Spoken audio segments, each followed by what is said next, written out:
The fingerprint match was wrong. I spent 10 years finding out why.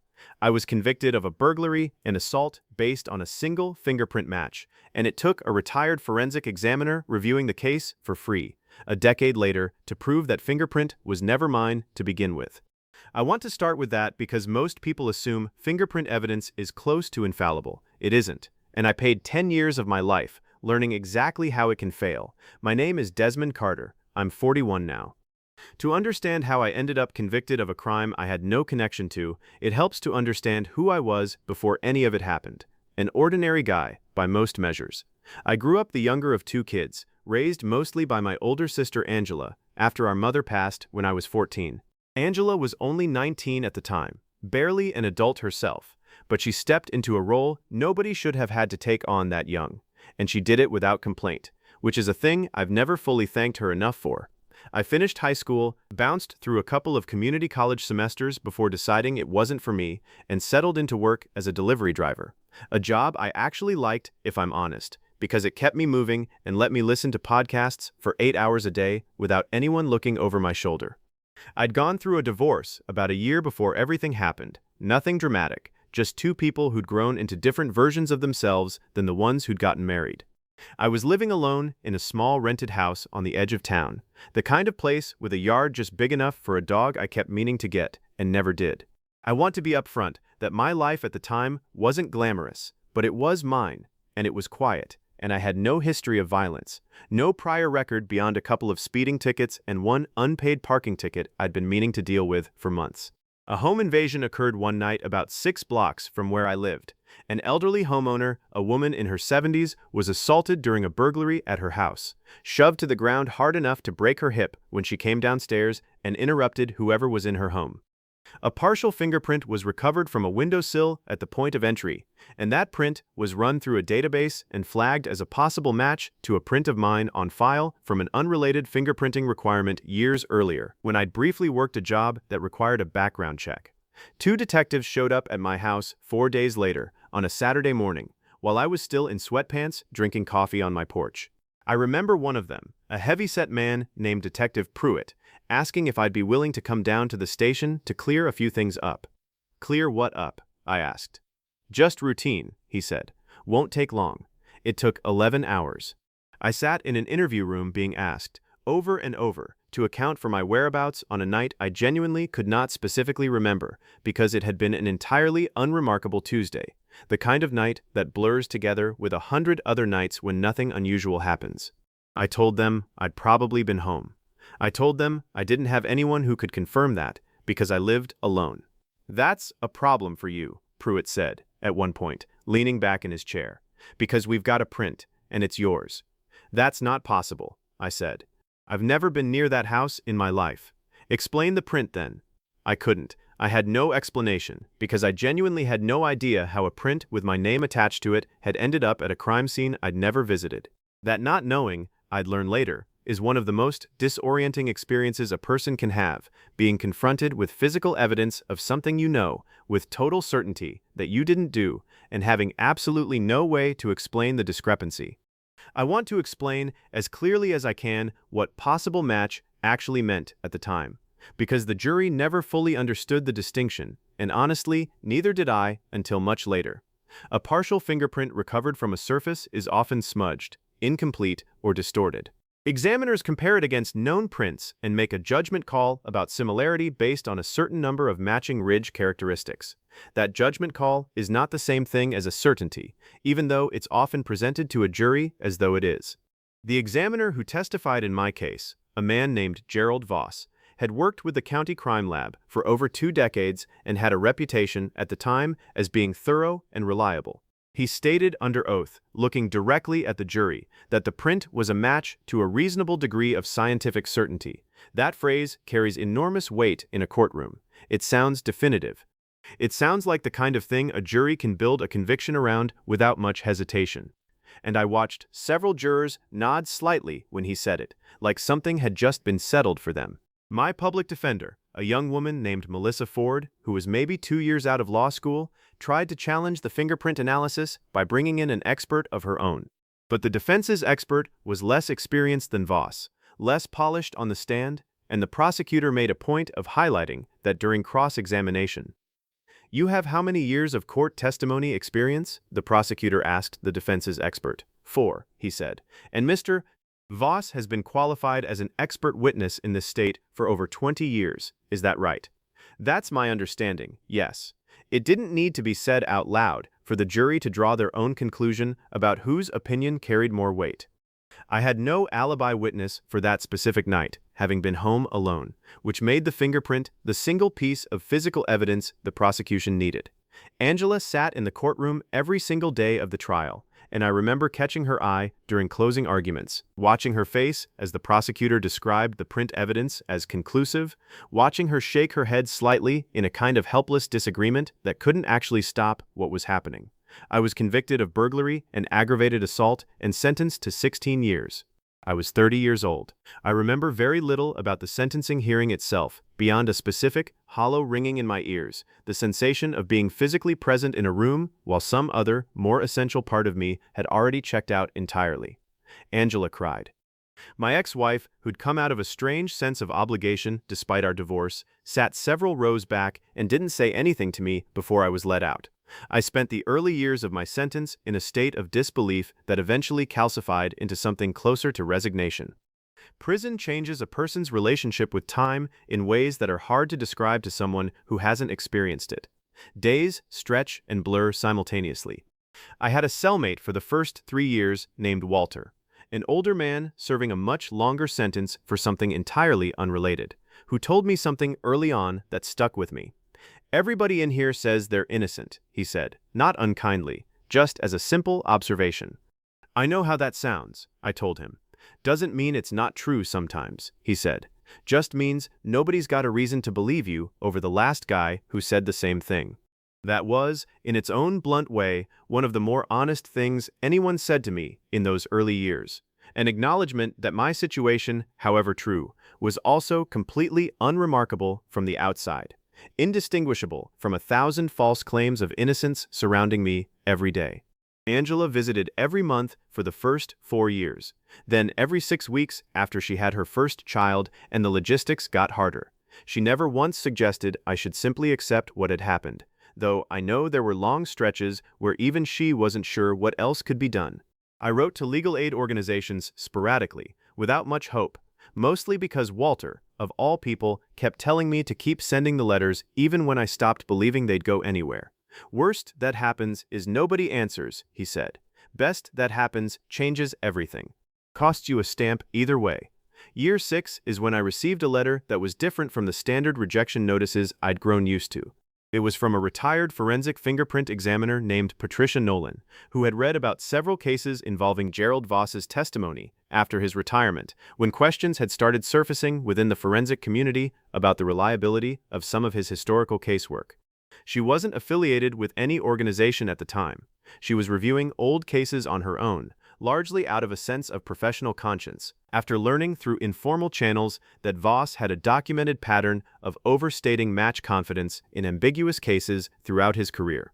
"I'm not promising anything," she wrote in that first letter, in careful, precise handwriting. "But I'd like to look at the print myself, independently, if you're willing to let me. I've spent 30 years testifying to the reliability of this kind of analysis. I think I owe it to a few people to make sure that confidence was earned." I had genuinely nothing left to lose. I wrote back the same week, agreeing immediately, and told Angela about it during her next visit, though I remember being careful not to let myself feel too much hope, having learned by that point how much hope could cost when it didn't pan out.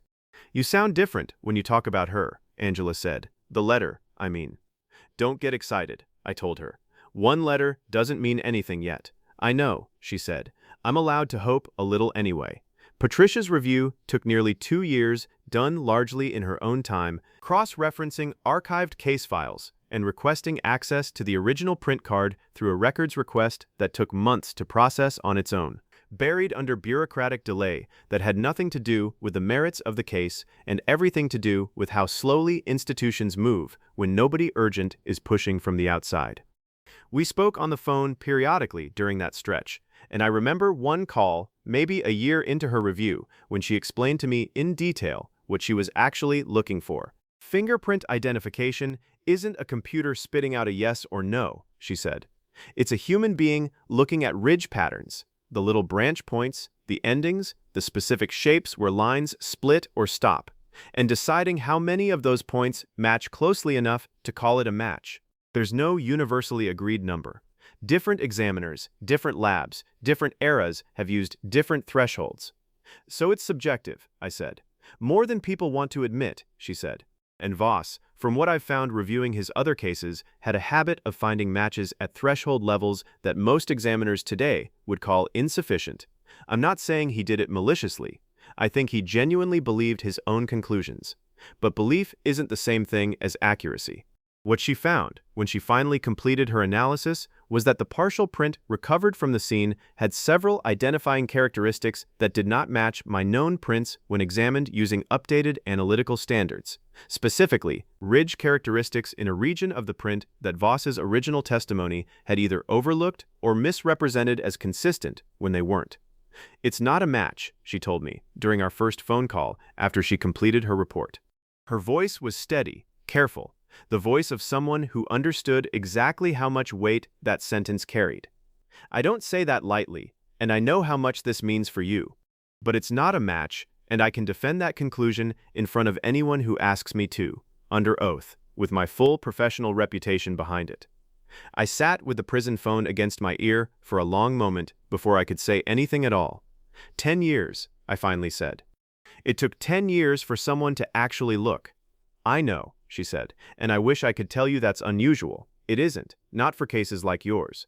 I'm sorry it took this long. I'm going to do everything I can to make the rest of this move faster. Patricia connected me with an innocence organization that took the case forward from there, using her independent report to petition for a new forensic review. The process moved slower than either of us wanted. Court systems are not built to move quickly when the original conviction rested on evidence that had, for years, been treated as unimpeachable, and reversing that treatment required convincing multiple layers of a system with little institutional appetite for admitting its own error. It took another 2 years of hearings and a formal re-examination by a state forensic panel before a judge agreed the original identification did not meet the standard it had been presented as meeting at trial. At the final hearing, an attorney representing the state's forensic panel acknowledged, somewhat reluctantly, that the original testimony had overstated the certainty of the match beyond what the underlying analysis actually supported. The judge, an older woman named Judge Alvarez, addressed the courtroom before issuing her ruling. This court takes seriously both the gravity of the original crime and the gravity of a wrongful conviction, she said. Based on the independent forensic review presented, and the panel's findings, this court finds that the fingerprint identification presented at trial does not meet the evidentiary standard it was represented as meeting. The conviction is vacated. My conviction was vacated 10 years and 4 months after I was sentenced.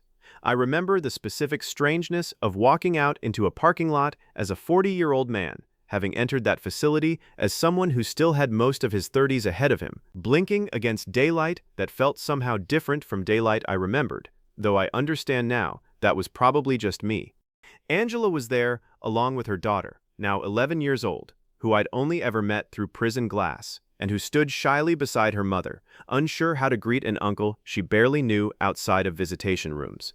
"You got old," Angela said, which made both of us laugh harder than the joke probably deserved, mostly out of relief. "You didn't," I told her, which wasn't entirely true, but felt true enough in that moment. Patricia was there too, having driven 3 hours to be present for my release, something she hadn't told me she was planning.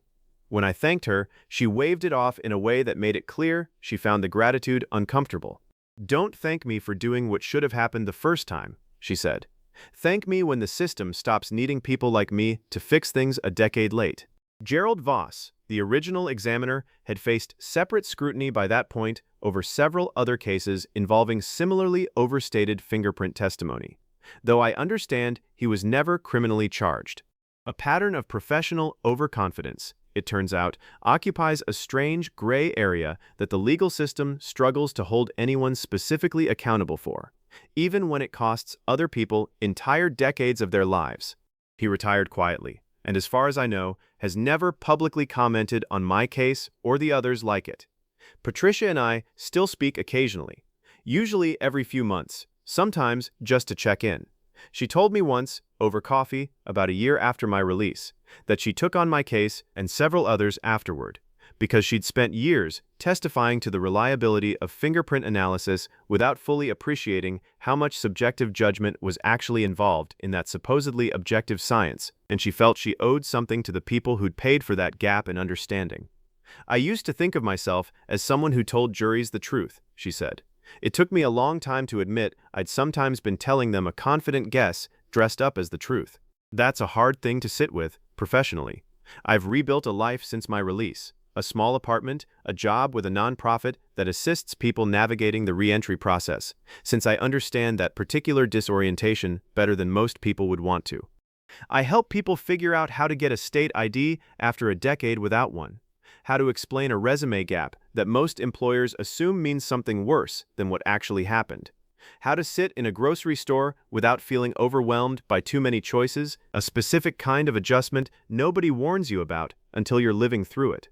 I don't think about Gerald Voss with much anger anymore, though I did for a long time, in the early months after my release especially. Mostly I think about how close I came to serving all 16 years, to never having someone like Patricia decide, on her own time and her own dime, that an old case deserved a second look. I think about how many people don't get a Patricia, how many convictions built on confident-sounding testimony are still standing today, unreviewed, simply because nobody with her specific expertise and her specific sense of obligation happened to notice. Angela still calls me every Sunday, a habit she started the week I was arrested and never stopped, even through all 10 years. Her daughter calls me Uncle Des now, without any of the shyness from that first day in the parking lot, and last month she asked me, with the particular bluntness only a 12-year-old can manage, whether I was scared the whole time I was in prison. Sometimes, I told her honestly. Mostly I was just waiting. Waiting for what? For somebody to actually look, I said. That's most of what it comes down to, in the end. Somebody willing to actually look. What I understand now, in a way I didn't before any of this happened, is that even evidence we're taught to think of as scientific and objective still runs through a human being making a judgment call. And human judgment can be wrong in ways that cost other people everything, long before anyone thinks to double-check it. I don't say that to make people distrust forensic science broadly. Patricia herself would be the first to tell you it remains a valuable tool when practiced carefully. I say it because I think people deserve to understand exactly how much human interpretation sits underneath words like match and certainty, words that sound so much more solid in a courtroom than they actually are. If this story affected you, tell me in the comments, did you know fingerprint matching involves this much human judgment? Or did you assume it was closer to absolute? Subscribe for more true stories like this one.